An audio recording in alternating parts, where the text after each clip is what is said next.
Good evening, folks, and welcome back to another episode of South of the Cheddar Curtain. As always, it's your boy Devin Hine, sitting across from the man, the myth, the legend, Mr. Lucas Mueller. You want to say hi to the folks, Luke? Hello, folks. And guys, I promise you we are going to get into our, not the prettiest win over the Patriots, but first, Luke's aunt decided to take the time and email us some fan questions. Love it. We love fan mail. As you guys, our other listeners, should, send in more if you have ideas. So we're going to start the show off with that. Okay, and where should they send that to, Devin? Well, it should be south of the cheddar curtain at gmail.com if Luke remembers to check it. If not, the more reliable source would be devin.hein, devin.hein at gmail.com, because one of us actually checks his email. That's true. That's true. After you were all like, oh my God, we need an official South of the Cheddar Curtain email. Yep. A little disappointing you. Just a little bit. But we're not going to disappoint our listeners because we're going to get to these questions. Just like the Packers, I'll keep getting better. I see you, Romeo. I see you. All right.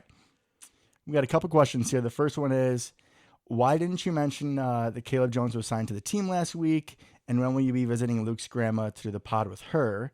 And the other set of questions, we'll just do them all at once. Yeah, okay. Was, have you guys ever thought about having guests on your show? I have a friend that loves the Packers and would like to be a guest. Great question. Let's start with Caleb Jones. Honestly, I remember seeing the news piece and I was so excited to talk about it. But as we often do on the show, we're excited to talk about a lot of things. Correct. And we just kind of get on tangents and jump and jump and jump. And when I drove home that night, I was like, oh shit. We never even talked about it. We didn't talk about Caleb Jones. So when we saw that he was signed, I was excited. Very excited. You were excited. Yep, absolutely. For personal reasons. Yeah. The personal connection. Absolutely. But also, the man is a mountain. He's huge. And we have been having problems at the tackle positions between David Bakhtiari's injury. Elton Jenkins has looked suspect in pass protection. Mm-hmm. Royce Newman, I'm not even going to say it. You already all know. So I was thinking, whoa. Maybe we give this kid a shot. Since he's been elevated to the active roster, not the practice squad, but the 53-man roster. Right. He has not suited up for a game. And I don't know if he's officially placed on IR, but now he's on some non-football injury list. So we were actually able to add a free agent today. We'll get more to it later. Linebacker who was with Minnesota, Eric Wilson. I keep wanting to say Eric Kendricks. That Eric would be Wilson. great, but no. That would be great. I wouldn't mind having him. But so, yeah, I think that's why we missed Caleb Jones. Yep. Second part of that question is, when are we going to do an episode with Luke's grandma? Grandma, if you're listening, we're down. Absolutely. Just got to, have your people talk to our people, and we'll try to connect there. Yeah, just make sure your people email me, not Luke. Or not the official of the page. Right, or just call me. Well, who runs the Instagram page? Is that Sally? Yep. So you should just DM our Instagram at South of Cheddar Curtain. You think my grandmother has Instagram? Maybe she does. I don't know. I mean, she likes the Packers. She keeps up. I have a lot of faith in her. I can tell you that at least that specific part of the faith is slightly misplaced, but that's okay. It's okay. We'll see what we can do. Next part of the question. Guests. Your take, Luke. Okay, so I think obviously this is a very serious member of the Packers media, right? This entire podcast is an entity. Very serious. I would say we're tip of the spear. I mean, worldwide, right? Literally worldwide. You're like, very funny. No, folks. We got Actually, people in Europe. I don't know why, but we do. So shout out to them. Mm-hmm. But so I think we can't just go at anybody, right? Can't just go at anybody. I love that we have some fans. Love that we have some people that would like to give their 2 cents. But what I want to see from them, Devin, is I need a sizzle reel. I need a demo. Right? And it has to be a South of the Cheddar Curtain specific demo. Like, correct. I need you, off the top of your head, to name as many backup quarterbacks since the year 2000. And then we'll see. I love it. Do you know who our third string linebacker was for any given year? If you do, you have a shot. 100%. Right? We love them backups and special teamers and cornerbacks that should never see the field. Those are our guys. Yeah, I'm expecting to be able to name like the 5 worst players on every team since like 2010. And then you have a fair shot. If you pass the test, we'd love to have you. Absolutely. It's BYOB. and we'll see you then. Absolutely. Bring your own beverage and we can do this thing. But definitely need a demo or sizzle reel to kind of pique our interest. Can't just let anybody on this thing. All right, we'll get back to seriousness, guys. So this past Sunday at Lambeau Field, Bill Belichick brought his New England Patriots, the undermanned Patriots, I would say, with their quarterback, Mac Jones. Even if he was going to play, right, this is not a roster that really jumps off the table at you. No, and they did that whole thing where they kind of like, oh, he's at practice. It's like, dude's got a high ankle sprain. That guy's out for a minimum of a month. Minimum. They're trying to play some games with that. If he was out there, he would have been a sitting duck. You can't watch anything NFL, ESPN, whatever this week without seeing, if they're talking Patriots, you are seeing Mac Jones in pain with two teammates helping him off the field the last play of their game the previous week. So it's pretty obvious he wasn't going to play. Going up against the veteran quarterback, Brian Hoyer, who, he's had a fine career, but there's a reason that he's been a backup for most of it. Yeah, just the definition of a backup quarterback, right? Him and Chase Daniel are kind of if you look that up in the dictionary, it's those two faces staring back at you. That's all they do. They can come in, be serviceable, but they're not going to win you any games. So we thought we were having Brian Hoyer. We did, and we did for a little bit. It was just an appetizer. The main course was coming in the form of fourth-round quarterback Bailey Zappi. And the fact that it's pronounced Zappy and not Zap makes it infinitely cooler. Oh, yeah, totally. Got a little zing to it. I love it. So this game just fits Packers games where we should blow a team out, especially when they're playing either, lower tier quarterbacks or backups. I think back to a banged up Baker and the Browns last year, or when we had to play the Ravens with Tyler Huntley. Yeah, backup or lower tier quarterbacks definitely give us problems. Or we just give ourselves problems. However you want to put it, we do not play great against bad quarterbacks. We seem to kind of step up to the level of competition. Or step down to lower competition. Correct. I think we kind of talked about this game beforehand as it being another one like where it's, hey, talent-wise, they are not on the same page as we are. Yep. They do have Bill Belichick, who is, I would say, the greatest coach in NFL history. Yep.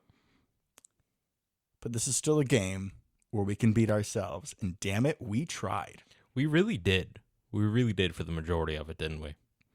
So where do you want to start here? Do you want to do the whole I think and I know? Yeah, let's do a little bit of that. We started a thing, right? We shouldn't just abandon every shtick we have after a week or two. I was just making sure that it's stuck. That's all. Oh, God. Okay, let's go. All right. I can start us off. Yeah, please do. I need time to think. As usual. I know that even in week 4, Aaron Rodgers has supreme trust in Romeo Doubs.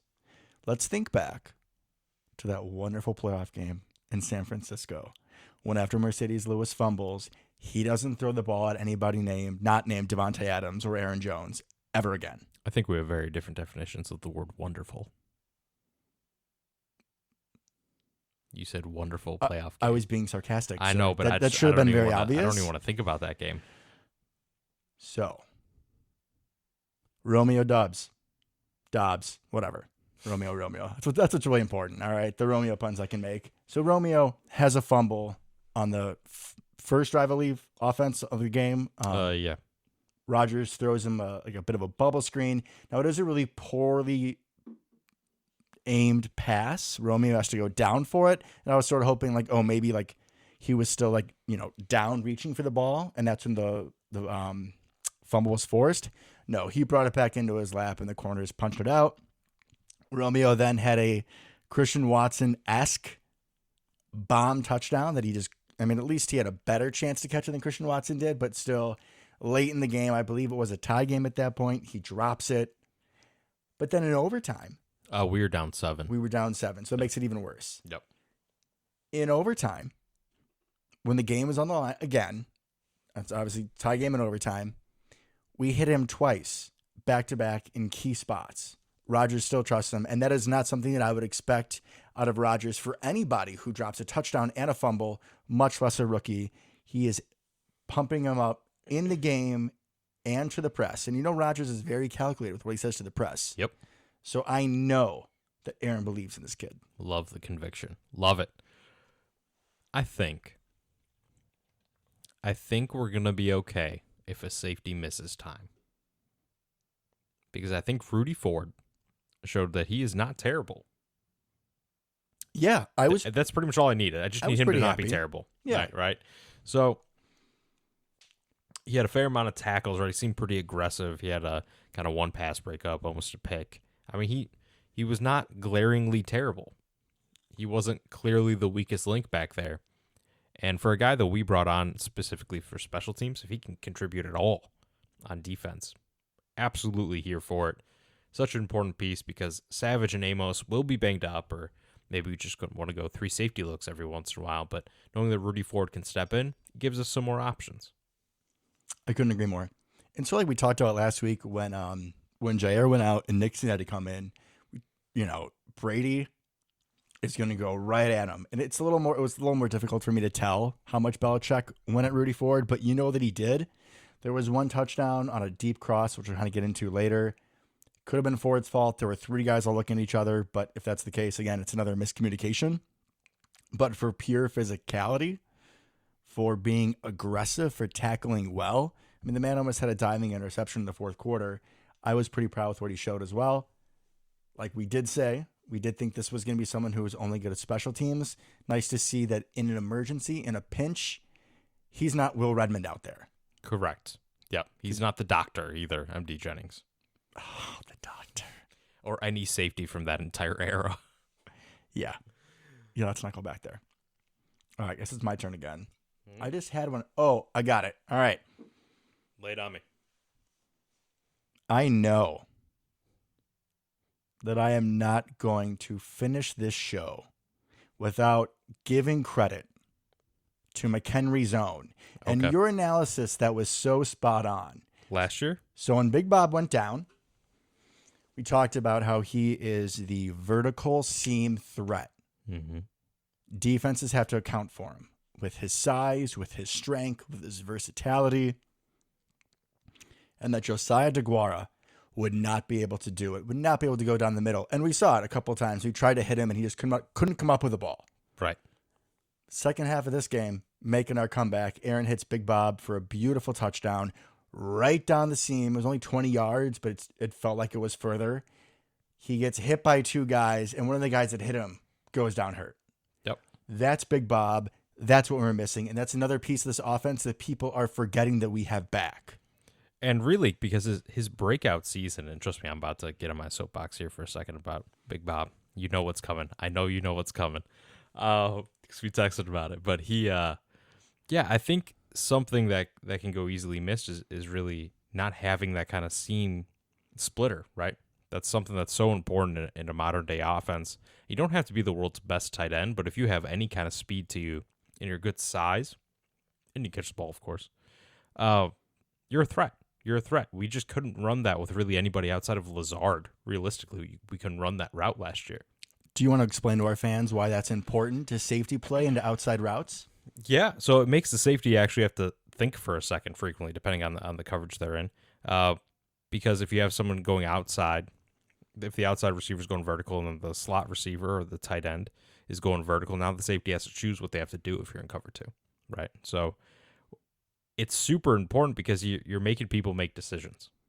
And Josiah isn't big enough, right? Nope. And doesn't seem to have quite the agility to do the kind of up-the-seam spin catch thing that you see people do all the time with a lot of the athletic tight ends. Big dog, too slow. I mean, he'll get up the seam. It's going to take the entire first quarter, but he'll get there. But it's not really going to work out so well. And really, the next thing we have is Tyler Davis, who is very accident-prone, I'll put it. Just not the best yet. Knock on wood, he has given me nothing to talk shit about all season. This is true. Shout out to you, TD. You must have been listening. You answered the call. Appreciate that. Well done. So it's really been a big missing piece. And when Big Bob had his breakout season, he didn't have crazy amount of yards or anything. He just caught those balls all the time. He was a touchdown machine. I think he had 11. He had 11 touchdowns. It was some crazy percentage of his catches, right? And he didn't drop anything. Sure hands, red zone threat. That's huge. And I think that a perfect example of that was last year, and we had so many red zone struggles, right? I wonder why. We were one of the worst in the league. Mm-hmm. Part of that, I think, is you're just kind of missing that even just that threat. to open up other areas, if not throw it to himself. Okay. Here goes. Last week, Aaron Rodgers went on the Pat McAfee show. Oh, yes. Here we go. Here we go. Went on the Pat McAfee show. All right. And was wearing a Tunyon and Sons hoodie. Which, by the way, I've driven by that company. Yeah. I mean, it's in McHenry. That's why we call him McHenry's Own. I'm pretty sure it would have said that on the shirt. I imagine, right? You see most local businesses, right? If there's a shirt or a hoodie, they got like the logo on the front, on the kind of the chest, right? And then the back has like their info and contact info and address and whatever, right? Maybe we make the same kind of shirts. Our shirts don't have like Schaumburg, Illinois on ours. Maybe they should. They don't. Maybe we're at the same level of McHenry's whatever company. Tunyon and I Sons. think that's a construction business. You would assume that they would, but we'll even give him the benefit of the doubt there, right? But he goes on, right? And Pat McAfee's talking to him about, oh, it's cool hoodie, whatever. You know, I think he's from Indiana. And in my head, I'm like, blasphemy. No. How dare you? He went to Indiana State. I know that. However, he is not from Indiana. He is from the fine state of Illinois, the northwest suburbs of McHenry, Illinois. Beautiful area. And then Aaron responds, oh, no, I think he's actually from Pittsburgh. He's like you guys. How dare you, Aaron? How dare you, Aaron, go on the show wearing that with Big Bob's father's name, and technically his name, he would be a son, right? Mm-hmm. And not know where he's from. Not know where it is. And he calls him Bobby like they're best buddies. You clearly know nothing, Aaron. Luke, And I don't know if I've ever been this mad at you, if I'm being honest, and you've done some weird crap recently. you're close, right? You were born in New Zealand, right? Is that where you're from? That's what it feels like, honestly. Yeah. It feels like that's like, what are we doing here? Big Bob is McHenry's Own. Couple things here, right? First off, means that clearly they don't listen to us. Shocking and heartbreaking. Just those guys. I mean, Tyler Davis definitely does. A couple Obviously other guys. does. Yeah, but obviously Aaron they and Pat McAfee. Don't listen to us. Absolutely heartbreaking. Awful. Clearly they should, because they need to have some more information on their teammates, right? They need to know who they're talking to. Yeah. Pat McAfee's had Big Bob on the show before. Absolutely despicable, blasphemous. Just really got me riled up when I stopped watching that episode when that happened. I was like, I can't do this anymore. And I know I texted you about it. I was heated. He's McHenry's Own. He's from McHenry. Like you said, I know exactly where that building is. I've driven past it a million times. My dad does every single day. McHenry's Own. Not, oh, I think he's from Pittsburgh. Maybe he's from Indianapolis. No! McHenry's Own. Big Bob Tunyon. Roberto Grande. The funny thing is, folks, is that I saw this. I watched it on YouTube, and I thought about texting Luke. I really did. And I'm like, you know what? He doesn't need a midlife crisis this early. I'm not going to do it. And then once I saw that text, I was like, ooh, he found it. I did. He found it, and he's going to unleash, and I'm glad that you did. Thank you. I feel not much better, but maybe a little bit. Packers are 3-1. The best is yet to come. Are you back to your zen? Are you good? Maybe. We'll see. I'll see what I can do. All right. Do you want to give me another think or no, and then we'll roll the offense? Or are you just so flabbergasted right now? I had one too. Hold on. Just give me a second as I try to talk my way into remembering what it was, because I was thinking about it. I had something. Then you said Big Bob, and I was like, oh my God, here I go. I can do Jeopardy music. That might help, honestly. Okay, I got it. Thank God. I don't actually know this, but I'm going to say I know with conviction like I do. I know. Yeah. That Rashawn Gary is going to break the Green Bay Packers single-season sack record this year. He's leading the league at 5 right now? I think he's second, but he's got 5, yeah. Okay. Do you happen to know offhand what the single-season sack record is? I'm going to go 18. Not bad. 19 and a half. Do you know by who? It better be the Minister of Defense. It is not. What's it, Vonnie Holiday? Nope. Give me an era. I don't think that would help, honestly, man. Is it like pre-Lombardi? Tim Harris. 80s? Was he one of like those random players we had in the 80s who were good? Like the 4 of them? Honestly, I feel bad saying this. I don't even know. All right, so someone listening at home who remembers Tim Harris, please send us an email. Give us all the information, your memories of Tim Harris. We would love to be That'd be great. educated. And honestly, if you have those memories, maybe that would be a good place to start for a guest. For being honest, That would be. reel that back in. As long as you can name the backup quarterbacks that were on the team that year too, you have a shot. This is the important stuff of our show, folks. It is. It really is. All right. So yeah, he's on pace now for what is that? Probably he's right around there, 18, 19. So I think, and he's been so close so many times. We're coming up to some suspect offensive lines. I think he could get there. Still hoping a couple of his running mates, the Yep. TJ Slaytons. God, I can't even think right now. What's his name? The rookie defensive tackle who's just Devontae Wyatt. Devontae Wyatt, thank you. A couple of these guys have it physically. They're just not playing the technique right. You're hoping as the season goes along, they also, like our wide receivers, should continue to develop and play better. Right.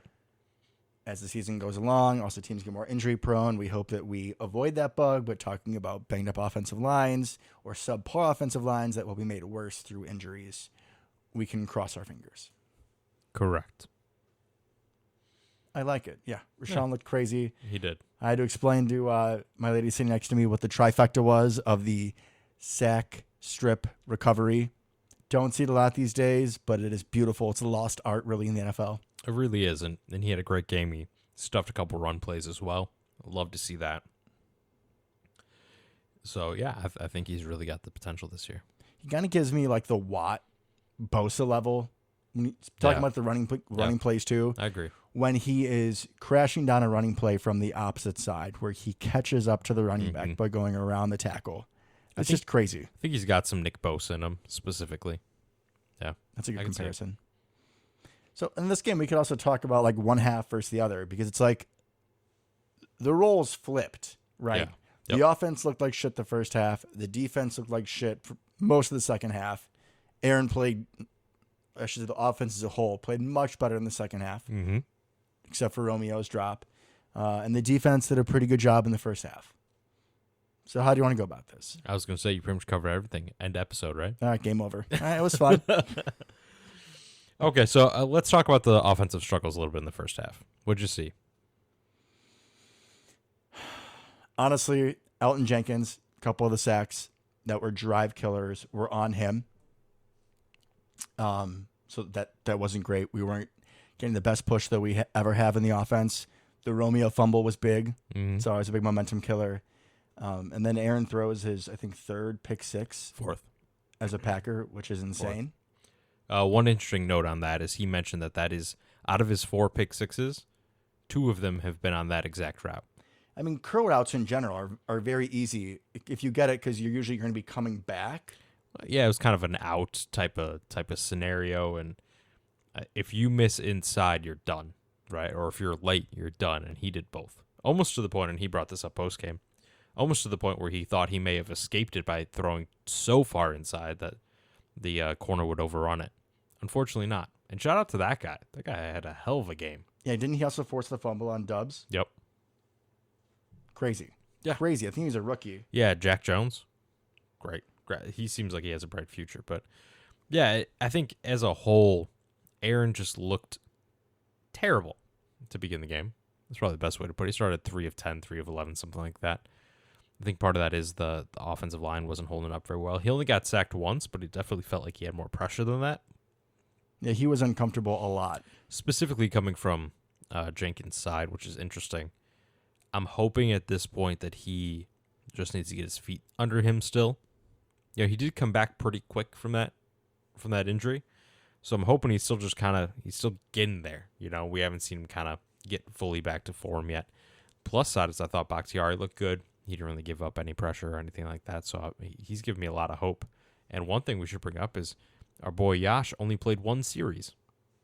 He did. Yeah, I think it was only the 3 snaps for Mr. Bakhtiari. You know, it's funny. Last week on the show, I did bring up that we should start thinking about shuffling the offensive line. And somebody asked Matt LaFleur this week, hey, have you thought about putting Yash in a right tackle? And they definitely have, and they've been giving him snaps in practice. Part of it was he was hurt this week. I believe he was sick. Is that what it was? I think he was sick. He had an illness, which I feel better about than an injury. Probably just a stomach bug or something. Yeah. So I would be happy to see it if we try next week or at some point earlier in the season than later to see how that works. Now is the time to experiment with offensive line changes, right? It's not in the playoffs? It's not in the playoffs. Oh, that's weird. I thought that's isn't definitely when that, you should do it. Yeah, when you have something that's working pretty well all season and then let's just switch it up in the playoffs. Yeah, that's really freaking stupid. Let's experiment now, see what we got. And just like with the wide receivers, right? Elton can go to guard and play great. And there Elite might be level. Yeah. Exactly. There's no concern about that. There might be a little bit of hesitation, a little bit of an adjustment period for Yash going to right tackle. Yeah. Maybe we see what he looks like. Maybe we try Zach Tom there. But you have time to try that out now. I think this stretch of the schedule is probably the time to do it. We got the Giants up next. Yeah, we got the Commanders coming up, I believe. Yeah, we got two teams that I know the Giants are 3-1, but they don't really feel like a 3-1 team. Really. Yeah, Carson Wentz for the Commanders. That's all I needed to say about that. Now the only worry is that defensive line is pretty nasty, but it is. But Carson's going to throw us the ball, and you know what? Right. Rashawn Gary might break the sack record in that game. There's a chance because, man, Philadelphia got after them. He just holds on to the ball forever. Yep. Very indecisive. That'll be a team that we get a lot of coverage sacks, and we're playing our deep prevent the win, cover 3, cover 4. Okay, we'll get there. We'll get there. How about you? What else on the offense did you see that you didn't love? I didn't love.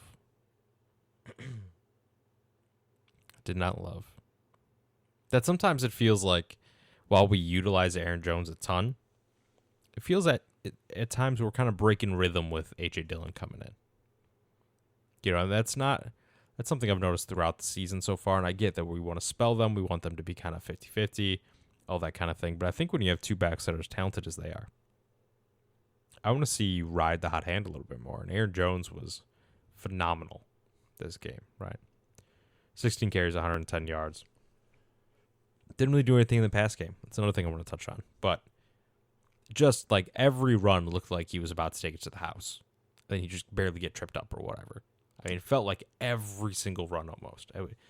He looked great, I thought. And it just feels like sometimes we'd put A.J. Dillon in, and it just didn't really fit what we were necessarily trying to do at that time. Then he gets stuff for 3. And the next time Aaron Jones gets a play, oh, there's a 12-yard run. You know what I mean? Just felt kind of herky-jerky at times. Whereas the flip side, at the end of the game, he put A.J. Dillon in. He was running over people. Yep, he started tearing off He was long done. runs. Yep. I feel like A.J. Dillon needs to be the cleanup hitter. I'd agree. And until the offensive line is much more solidified, and I say that I feel like I'm overreacting, but this is not the level of Packers offensive line and run blocking that I'm used to seeing. We're so spoiled. Agreed. But still, we're not the level that we're used to. And Aaron Jones can fit through smaller windows, and it's just a little bit quicker than Dillon. Yep. So if the opening is smaller, he can get there and through it, and Dillon can't. But I also feel like, and this has been a few weeks now, and maybe it's by design, because I think that we do run the ball more when Dillon's in. Like it's more of a giveaway. Yeah. But I feel like he is getting more of the missed blocks than Aaron Jones is. And I'm not trying to take away from Aaron Jones, but a lot of these plays you see Dillon get hit in the backfield, and it should be a 2-yard loss, and he makes it a gain of 2, which is still like a very good play. No, I agree. It doesn't feel like he's getting to the hole as much as Aaron Jones, right? Mm-mm. And part of that's probably because there may not be a hole. I think something else that I found interesting about them is we haven't really seen much creativity with Aaron Jones. Right? Yeah, haven't seen him in the slot or out he had 3 wide. catches for 5 yards. That's nothing. That's not using him I properly. thought kind of coming into this year he'd be a pseudo slot receiver, or we'd run a bunch of wheel routes, or something that you would do to utilize a running back that can play some receiver. I mean, he's not like Tony Pollard, right, for the Cowboys. He was practicing at slot receiver in training camp. We're not doing that with Aaron Jones, but he can go out there and run a slant against a linebacker or something like that, right? He could run a little bit deeper routes. We've seen it over the years, and I thought, given our wide receiver question marks, that we would see a little bit more of that so far this year, and we really haven't. It's been a lot of swing passes and that kind of thing. We're not even seeing the screen game, which Aaron Jones is like the perfect running back for a screen, right? I mean, that's meant for him. get him the ball in open space, let him slither through all the blockers, right? And we're not seeing any of that, which kind of surprises me and makes me think that we're not quite seeing the full potential yet. I think on some of the design stuff, like putting him out wide or putting him out in the slot, that might be something that we're keeping in our back pocket for later. Could be. So teams don't have a good scouted look against it. But also, for now, when it's a lot of Christian Watson, a lot of Romeo Doubs, like they need the snaps. So while I don't disagree. I wouldn't be upset with more creativity, I'm also okay with like these guys just need to get their rhythm down. And although it would add an element to the offense to have Aaron Jones out in the slot or out wide, I think that you can run that a handful of times and have it down. Or maybe even the first time you run it, it's down. You have the look right. It works. Whereas we have so much timing to still improve at Doubs and Watson, and so much of our ceiling with this team, with this offense, is based upon their progression. Yeah, true. So I don't want to say I'm okay force feeding them, but I really do want both those guys getting the lion's share of the snaps. But they're not. Doubs is, right? But I think part of what else I would like to see is that I think Romeo's doing a great job, and he's kind of on the trajectory, honestly, that we all thought he would be coming out of training camp in the preseason, which is impressive given, how many rookie hype trains actually come to fruition. Right? Mm-hmm. And he's proven it. Watson, on the other hand, it's like a two-trick pony. I mean, and we don't even use one of them very often, right?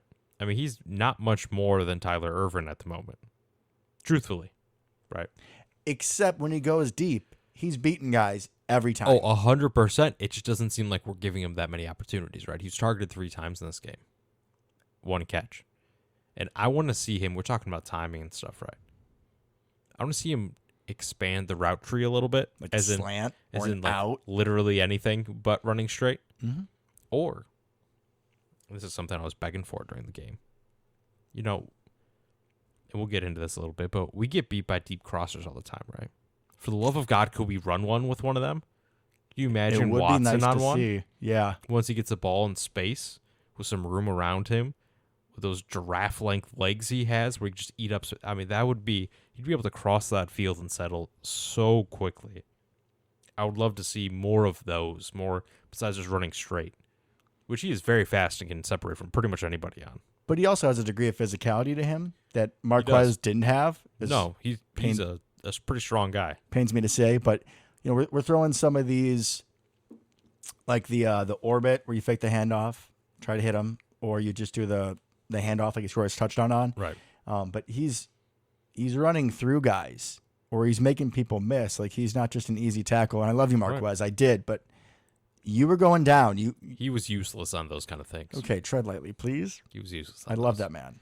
But shout out to Christian Watson for scoring your first NFL touchdown and getting that Lambeau leap. And shout out to him and Romeo. Romeo was awesome on that plan. And he was so excited. He was the first guy to congratulate him. And I know he was the lead blocker. I know I'm repeating Peter Bukowski of another Packers media member who also said it. But to be fair, I already watched the film, had that take, and then I heard him, and I was like, damn it, Devin, I cannot listen to other people before the show.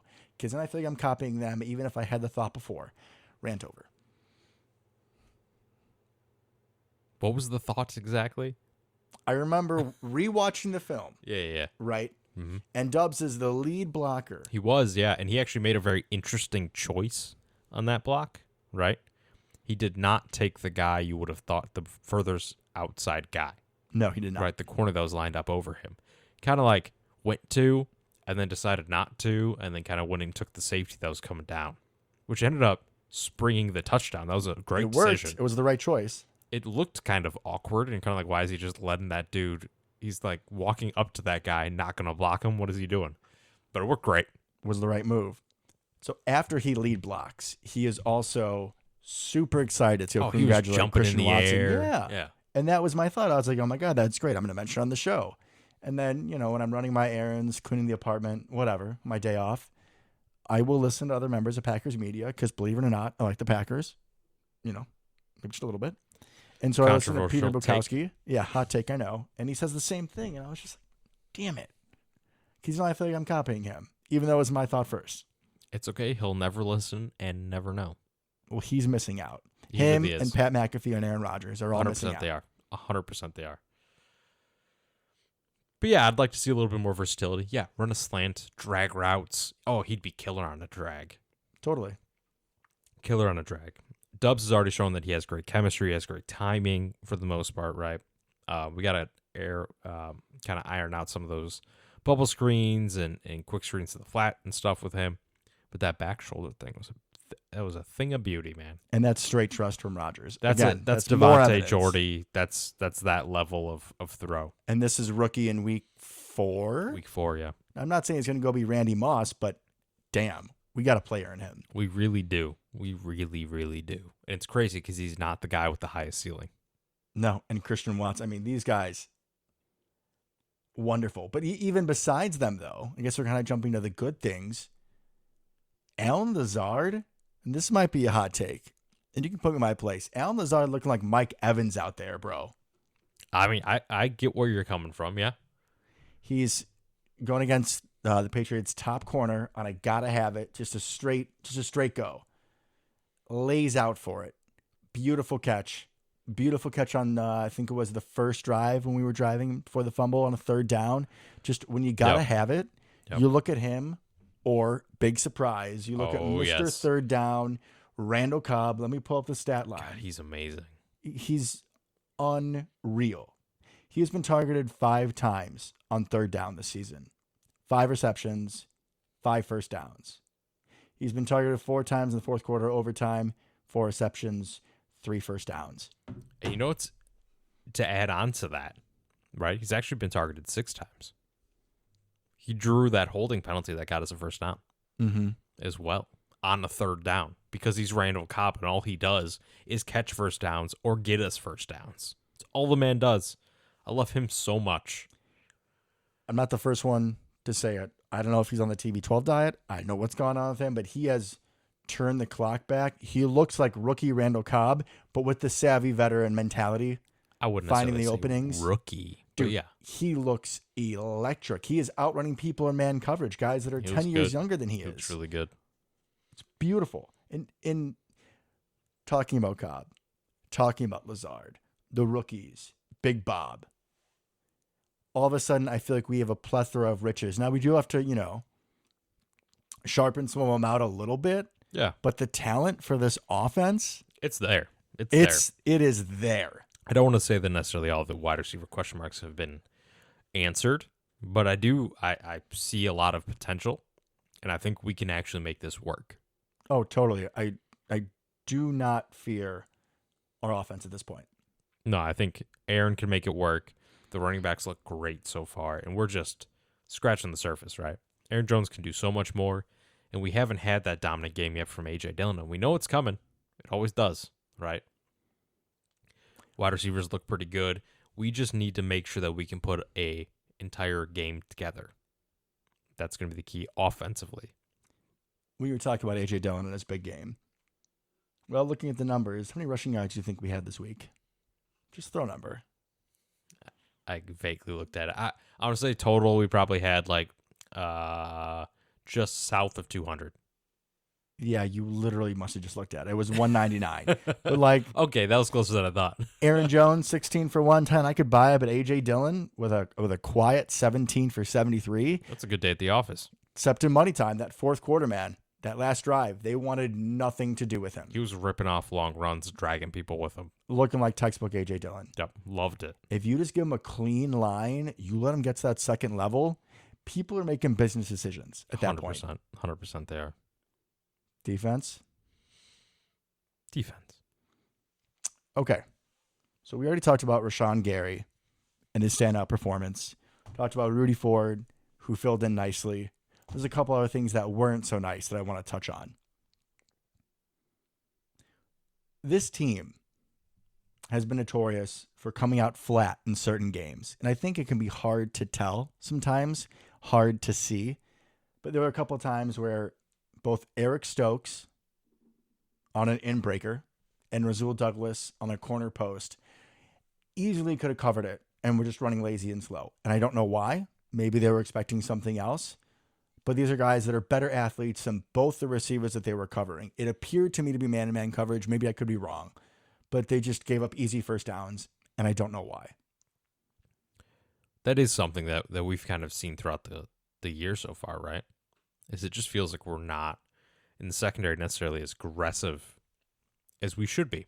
Some of it's play call and by Yeah, design. and we know that. But other times it's like Eric Stokes. Like that's, I mean, it doesn't matter if it's Parker or Nelson Aguilar, like, or Kendrick Bourne. I don't think that any of those guys should be outrunning or finessing with a good route, either Stokes No. or Azul God. And No. when they're making catches with 6-7 yards of space, it's just pathetic. And you guys are both better than that. Significantly. So yeah, I want to say that's got to be something schematic to start. But even then, once you realize what's going on, you realize that the ball's coming your way, right? You should break hard and get there. Do something about it. Do something about it. Now, I will say, I think we already knew Rasul was a very good tackler, right? He kind of blew up a wide receiver screen in the game. But I'm really impressed with Stokes' ability to stick guys. Because he came up a couple times in this game, and he hasn't in a couple games previous. Someone in the flat, I think one of them was on a third down towards the end of the game, right? It was key stop. And he just stuck him. Like it was A few times this season, he's done that. Couple yards short. The guy made no forward progress once he got the ball. And coming from a very athletic cornerback that wasn't super highly touted, right? Like realistically, he was ranked maybe 5th in that cornerback class. And he was just a burner, right? That was Right. the thing. He's from Georgia, good school, but he's just really fast. You can put him on a fast receiver. Crazy Not very athlete. physical. Right. But he's coming up and he's Lay in the wood. he's not Adrian Amos, but the guys aren't making any progress. And he gets up and he tells you about it. Yeah, He's and I like, love it. I I just love put you it. in the ground, sir. Goodbye. Absolutely home. love it. I'm glad because Rasul and Jair are 100% like that. So I'm glad that's rubbed off on him as well. Because you can make some pretty important stops that way. If you have to come up in the flat and tackle a tight end, stop him 2 yards short of the first down marker, that's a big deal. And your ability to do that can change games. Agreed. Great to see the development of that part of his game. Didn't really expect it. I would have been happy with a guy who can just take away Scotty Miller, but again, happy to be wrong. Absolutely. I also thought Savage had a pretty decent game. I was gonna say He looked more aggressive and flew around a little bit more Yes. than he has previously. blew up a screen. Beautiful to see. Like we said, with Savage, it's all about just playing downhill, playing with confidence. The best plays in his career, right? Knocking the ball out of Deebo Samuel, almost getting that pick against Jamar Chase, is when he's playing confident and he's not thinking too much. He's just trusting his instincts and going after the ball. He's a great athlete. Just let that carry you. Yeah, don't Right. think too much. Go get the ball. Don't be stupid, Right. but don't think too much. Exactly. Just trust your instincts. There's a reason you made it to the NFL. There's a reason you've been a starter on our team for what, 3-4 years now? Mm. And considered, like, if you think about someone's, physicality, one of the most physically upside safeties in the NFL that can match up with those superstar receivers. Yeah, because unlike most, he really can match up with the receiver. He's not just trying to cover backs and tight ends and stuff like that. He has the athletic ability to line up one-on-one if he has to. Mm-hmm. So good game out of him. Now the thing with him, his whole career has been inconsistency. So hoping that he strings a few of these together going forward. Defensively, another thing. Devondre Campbell isn't quite right yet. Not saying that he was hurt or anything, but he's just been missing some tackles that is very uncharacteristic of him. Yeah, I don't want to say he's kind of fallen back to earth necessarily because I think he's better than he's been historically in his career. But he's not playing quite at that all-pro level at the moment. And this game probably is an unfair judge of that because Kenny Clark, I also think, had a bit of a rough day. I mean, he had that penalty, which kept one of their drives going. But just as a whole, I mean, that kid Cole Strange, kind of a strange pick, pun intended. Oh, God, that was the guy that was supposed to be like a 5th-round pick or whatever. Yeah, Belichick hit on that one. I mean, that guy seems to be legit. Agreed. But, I mean, Kenny Clark wasn't really able to separate. I think Jerron Reed was our best player. Yeah, he had a true good day. defensive lineman. I'm He had not a going good to day. count Gary in that spot. But again, TJ Slayton, Wyatt, not really helping. Again, not being fundamentally sound. So these Patriots, while they might be under-talented, they do play with technique. Technique is going to be talent. Mm-hmm. I will give a little shout-out to Dean Lowry. Rock for its own. He did have a nice, it was like him, Preston, and Gary, like just 8. Yeah, I think him and Preston had a half sack, combined for one. So Good job. Good job. Good to see Dean. He's been kind of quiet this year. Happy to see him do something. Yeah, he's had a couple nice run stops, but this is kind of his first real pressure on the quarterback. It's good to see Rockford's own. Something we need to improve going forward, because now there is tape on it. Especially our backup edge defenders need to be a lot better at keeping that edge sealed. Patriots had a big play. I think it was a reverse. And J.J. Anakbari or Kingsley or whatever you want to call him, who should be our third outside linebacker. I think he's technically third, yeah. Completely bites down. Just runs into a whole bunch of linemen, takes himself out of the play, and then they sweep right by him. And if he stays home, if he's in position, it's probably a 2-yard loss, 3-yard loss. And I'm just going to preview a little bit. We're going to go in against read option Daniel Jones next week. Quietly ran for 80 yards and 2 touchdowns. You're going to need to seal the edge. Now, to be fair, that's because the Bears did not seal the edge literally a dozen times in a row. And I understand that. But if we do it, Danny Dimes going to make us look stupid. I hope they try, because one of those times Rashawn Gary will just eat Daniel Jones. And then we'll see Tyrod Taylor again. We can't. Probably. Saquon Wildcat? That was a wild... They did it. I mean, did. What else were they supposed to do? Honestly, they moved the ball better when Saquon was a Wildcat than when Danny Dimes went back there just to hand off. Well, did you see how much he was limping? Poor guy. I felt so bad. It's hey, just don't even put him on. We're getting kind of off topic, but my thought on that game was I figured because it happened in the middle of a drive, they don't have any other way to call plays besides that helmet, right? Saquon doesn't have communication in his helmet, just the quarterback does. So remember that doesn't know. There's one person on offense and defense, generally the middle linebacker and the quarterback, that can receive communication from the sideline up until 15 seconds before the play clock expires. So that's how they call plays, right? And walk their quarterbacks through whatever they see. Same on the defensive side. Well, they ran out of quarterbacks, which now means you have no way to communicate with the players on the field. So they had to send Danny Dimes out there to go just stand at wide receiver and not do anything just so he could call the play, because they had no other way to get the play to Saquon. So my dad was explaining this to me because I was going to that first communion, which is why I was able to watch part of the Bears game. Yes, Luke was giving me shit because I was able to watch. Yeah, this guy. So real quick, this guy puts on Instagram some random caption, don't care, about him watching the game, right, with his cat at home. And then he texts me later I can't watch all the Packer game because I got to go to a birthday party. Oh, it's nice that you made time in your life, in your schedule, to watch the Bears game. But when it came time for the Packers game, oh, nope, got stuff to do. Once again, Devin may or may not be secretly a Bears fan. It was my godchild's. I don't want to hear excuses. Do you think any other owners of any other NFL teams don't show up to their game? No, absolutely not. Can we move past this, please? Can we please move past this? Yeah, that's fine. It's been 3 weeks. It's just got to be. It's got to be once a show. It's got to be once a show. So in between, I'd stopped by the old man's place, and he was telling me about the game, and he was like, "Yeah, they knocked out both the Bears quarterbacks," and I was really hoping they'd put in a punter or something because I've always wanted to see that. And no cigar. It's so unexciting. We had that one time that random wide receiver Kendall Hinton played for the Broncos for an entire game. COVID induced. Yeah. That was great. I think he went 2 of 9 for 2 picks and 4 yards. Yeah, I started him in fantasy that week just for fun. That was bad. I hope you lost. Oh yeah, I definitely did. Did you lose just by the margin between him and your actual starter, or was it more than that? At that point, I didn't really care. I don't remember. It was just because that's such a unique situation. You got to try. You never know. Yeah. All right. Good point. Back to defense. Only other thing I kind of wanted to get at was it was a Devontae Parker, of course, deep slant. That deep crosser. They got us 3 times deep with crosser. that. Yeah, that's one of our Achilles' heels. AKA the entire Vikings game. So you do have the miscommunication. Ford, Campbell, and it might have been Nixon, I'm not sure, but there are 3 or 4 guys back there in the secondary, all kind of looking at each other. And the Packers say they don't do the hands up. Have you guys ever noticed when, there's a really bad play on defense, they kind of throw their hands up oh, it wasn't me. They don't do that. They don't try to blame each other. But it was obviously, someone missed that. Someone missed the rule of the zone coverage, but that shouldn't have even mattered.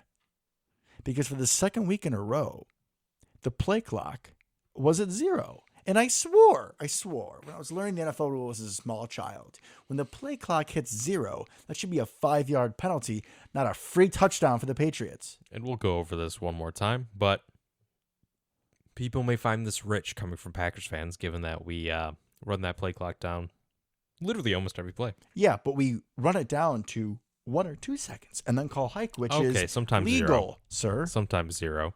Never seen it. That's not true. Don't say that. I cannot That's remember. Not true. I cannot remember true. seeing a time where we ran Because it down. Aaron Rodgers has talked about this at length, that he does this. So anyways, that'll recap for people, right? Play clock goes down, whatever. 3, 2, 1, 0. The way this mechanic works, and I'm sure because this has been explained on both of the last Packer games, so you probably already know, but I'm going to tell you anyways, is once the play clock hits 0, the line judge, who's watching the play clock this entire time, will then turn from the play clock and look at the center to see if he snapped the ball. If he has by the time that he looks, no flag. So really it's like 3, 2, 1, 0, -half, -1 second. Right? You can't have an iPad or something that's linked up to it, or just have it in your peripheral vision where you can clearly see them both. Devin, I don't know what to tell you. Today's this technology, is literally the explanation they give every time. That's what the refs say from their mouths. This is how it works. It's just bull. Anyway, It's we'll bull. get there. And it's costing our team. Stop it. Never. Hold on. So we take advantage of this. I'm not gonna lie. We do this all the time. Just watch in your next game. See how many times that Aaron Rodgers takes that thing down to 0 and then snaps and we don't get a penalty. The difference in this case, and this was much more egregious than last week, although that was definitely delay of game last week, was the fact that this was like 3 seconds after it hit 0. This was like 3, 2, 1, 0. Still didn't snap. Still didn't snap. Still didn't snap. Oh, now they snapped it.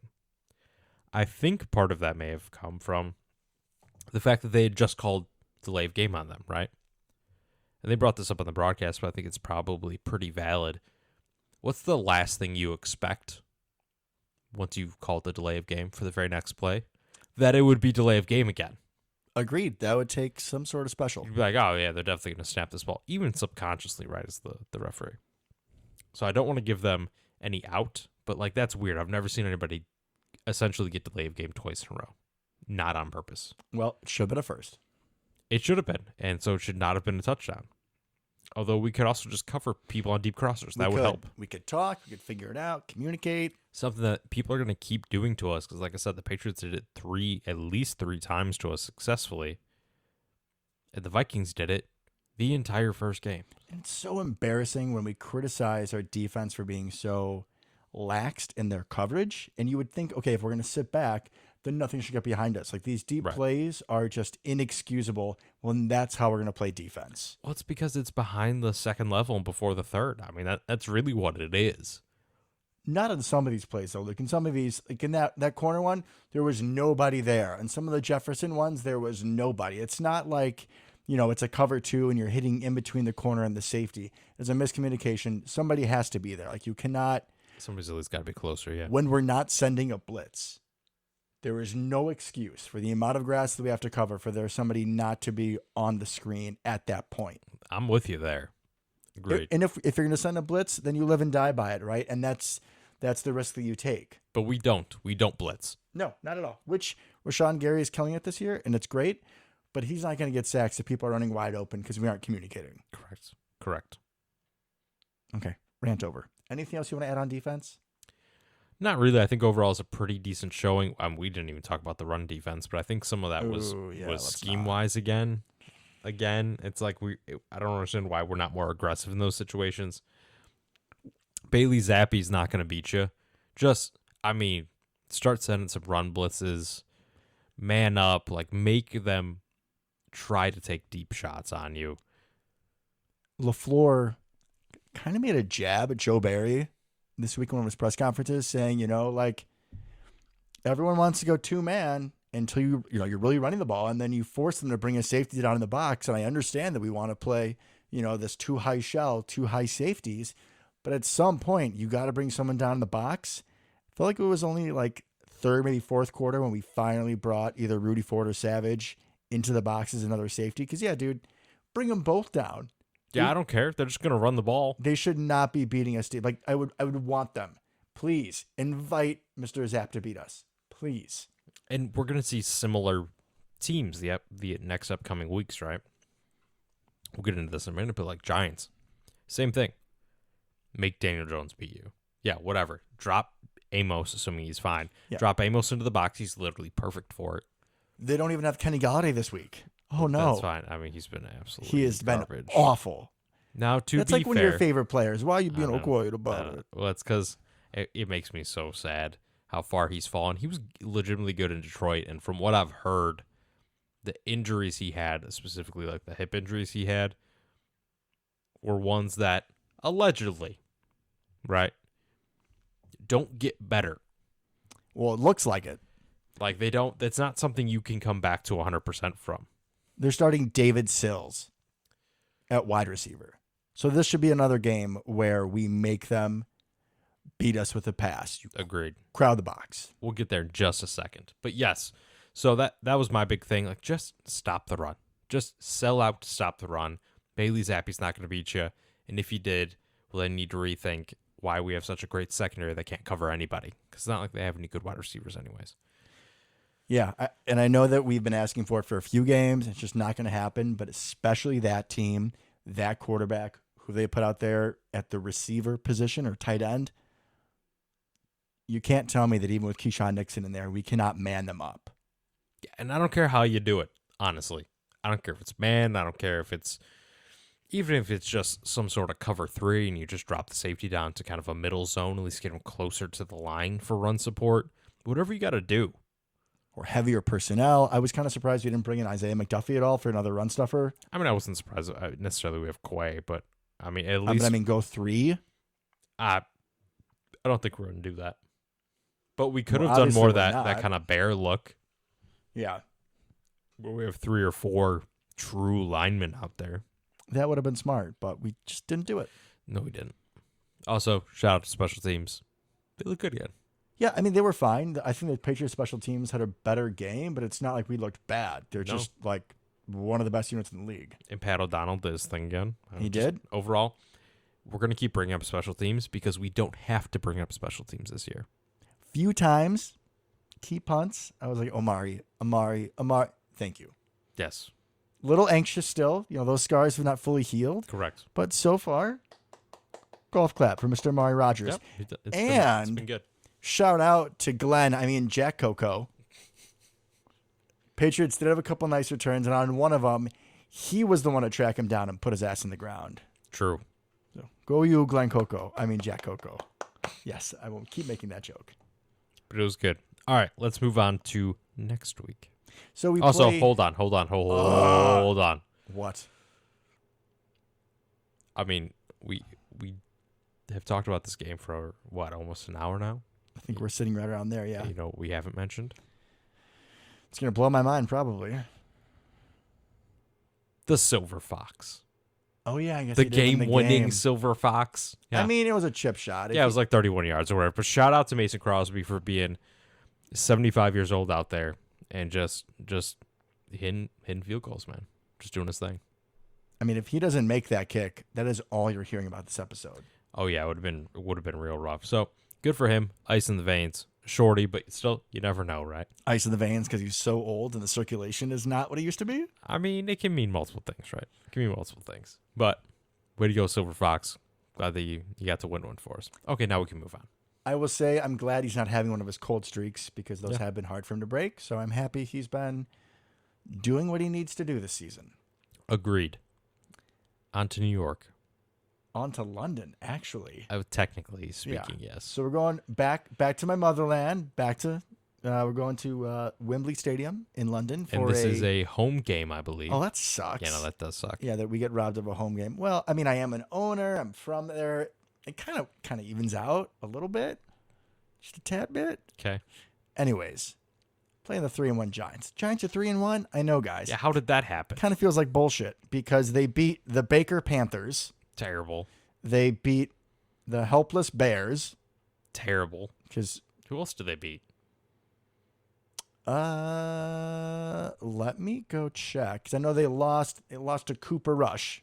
Everybody's losing to Cooper Rush. And they lost to the lowly Tennessee Titans, and the highest passer in that game was Daniel Jones with 188 yards. They lost to the Titans? I'm sorry, they beat the Titans. Okay. With 188 yards passing. Granted, Saquon had a $164 on the ground. He's looking like rookie Saquon again, which... He's looking great. Helping my fantasy team. Oh, nice pick. That I'm sure he probably fell. Yeah, that was a second rounder. There you go.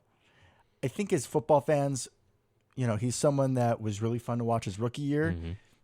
We don't like the Giants. We're not rooting for them, but it's still nice to see a guy come back from injury, come back for some adversity.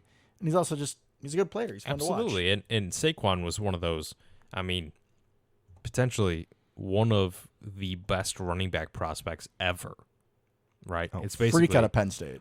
It's basically like the last, in our memory, in our lifetime, really, it's been like Adrian Peterson and Saquon.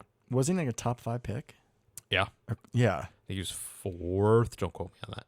And he was worth it that rookie year. Oh, he was amazing. He was like a top 5 running back just out the gate. Mm-hmm. Crazy athleticism, great power. Only real knock on him, great out of the backfield, great hands, can run routes. The real knock on him is he tried to make every single play an 80-yard touchdown, when sometimes you just need 4 yards. Yeah. Right? Then he got hurt a bunch, did the whole thing, right? Broke a lot of people's hearts, especially in fantasy, year after year after year. But here we are, and he's looking good, which, I'm not looking forward to on Sunday, but good for him. Yeah, happy for Saquon, but when it comes down to facing this Giants offense, he is the problem. He's pretty much all they have. He's averaging 5.5 yards a carry. He's got 115 yards per game. He also has 15 catches out of the backfield. He's their 3rd leading receiver. Respectable. Multi-purpose back. But yeah, the man looks rejuvenated. He will be a problem if we're staying in too high. He will be a problem. He pretty much is the only problem. Yeah, if guys aren't tackling well. This is another game. We've already said it. I was already chomping at the bit because these games are so similar. Except that the Giants don't even have another back, right?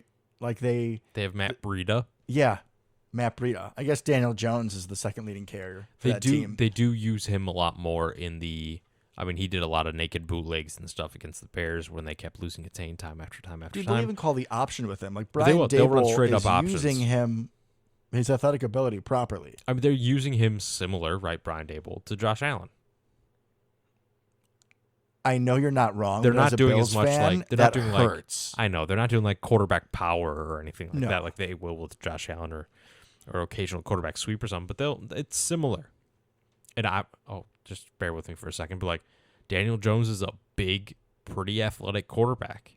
He's not Josh Allen big or athletic, but we saw a couple years ago, right? He's got wheels. Yeah, that play where he had an 80-yard touchdown. Yeah. Against Dallas? Yeah. Oh, wait. He had a 70-yard gain because he tripped over himself. Correct. 10 yards short of the end zone. But he's got wheels. Still, he can do it. He's got wheels. Athletic. I'm not sure about that, but I will say he has wheels. I didn't say coordinated. Coordinated. That's a good word for it. Yeah, I wouldn't call him coordinated. But if we don't seal the edge, this man will hurt us. This man will make us look stupid and we're put us on SportsCenter. We're going to have to keep contained. Absolutely. Also, just a little PSA for all of our Packer Nation. This game will be starting at 9 or 9:30. I think 8:30. Is it that early? That's what time the Vikings played. Vikings and Saints. All right, folks. So make sure you get up early for that. Set your alarm. Hopefully the Packers defense gets up early and Joe Barry decides to crowd that box. That is the defensive game plan. Might as well put 9 dudes in the box. You got, for receivers, you got Richie James, Sterling Shepard. Sterling Shepard tore his everything. Oh, he's done? Yeah. Beautiful. David Bellinger, rookie tight ends, looked okay, but again, nobody, Darius Slayton, Wandale Robinson, these guys, they just don't scare me in the passing game. And defensively, they're better than they used to be. Yeah, they're not bad. They got Julian Love at safety, got a couple good corners. They actually seem to have a decent pass rush. Yeah, Kayvon Thibodeau, the young stud out of Oregon. Yeah. And they had another guy last name Ward who I think played well against the Bears as well. They like to run some aggressive linebacker blitzes. They do. So, make sure we're communicating up front, talking to you, Mr. Josh Myers. Our backs and pass protection. I think Aaron Jones got ran through this week, gave up a sack. Yeah, he did. So, this team defensively is decent. We can't take them too lightly. Yeah. They can cause some problems, but this should be another game where as long as we keep Saquon in check, I feel good about it. We should be able to dictate the game. We should. We are better on both sides of the football. This is a game where getting out to a hot start would be big. Like I normally say, if you win the toss, I would normally want us to defer. Mm-hmm. So you can do the whole, touchdown before half and then touchdown after, hopefully, ideal situation there. But this is a team where if we score a quick 7 and they go 3 and out or just don't score, and we get the ball back. If you can get up on this team, if you can start to take away their running game, Rashawn Gary's going to eat. Yep. Danny Dimes going to make some mistakes. I mean, he's not terrible. He's not good. He isn't a great pure passer, and if we can eliminate some of his athletic threats, maybe you put Quay Walker spying, maybe you put Campbell spying. The Bears kind of started to do that a little bit, or they'd put, I think, one of their safeties, the young guy. Brisker. Yeah, they put Brisker up by the line just to watch him, to make sure he didn't roll out and he had like a 6-yard sack. So, contain Daniel Jones, contain Saquon Barkley, make him pass. Yep. I think we should be okay. I agree completely. A little touch on the rest of the NFL or anything else? Yeah, we can do it real quick. All right. Week 4. So we still only have one undefeated team, the Philadelphia Eagles. They look good. They took care of business. Definitely helped. They were playing the Jags, Doug Peterson's old team, a little bit of a revenge game. Jags are good this year. Jags are good this year, not when Mr. Lawrence, their quarterback, fumbles 4 times. No, yeah, he looked pretty bad. Yeah, not good for them. Our little brothers, the Lions, continue to have one of the best offenses in the NFL. They put up 45 points. And the worst defense. I don't know if you saw the stat, right? They lead the league in points per game at 35. They also lead the league in points given up per game at 35.3. Yeah, so that's a fun one. That's a fun stat. 0.3 means you're giving up more points, which means you probably don't win, right, Luke? Yeah, that's generally how that works. Yeah. Fun, though. I mean, shout out to Lions fans. At least now you can lose and have fun. The real interesting thing about this is they played Seattle, who scored 48 points with Geno Smith at the helm. I have no idea how they did that. I don't know either, and I meant to watch the highlight at some point today. That's what I'm going to do with the rest of my night, because I have no idea. I mean, they got Geno's some been on studs. fire. He's completing like 75, 80% of his passes. And it was one of those where Rashawn Penny had like 170 yards or something crazy like that. One of those more random games where he just goes off. You're not putting up 48, though, without at least like 250 or 303 tutties from Geno. I have no idea how they did it. Can't wait to see it.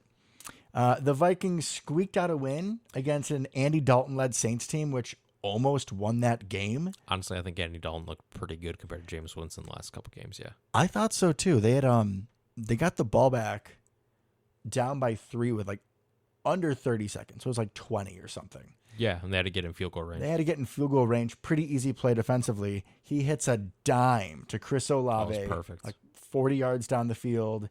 The kick is just short. It doinks twice, unfortunately. And shout out to Will Lutz, because everyone showed that highlight of him missing the 61-yarder, the double doink.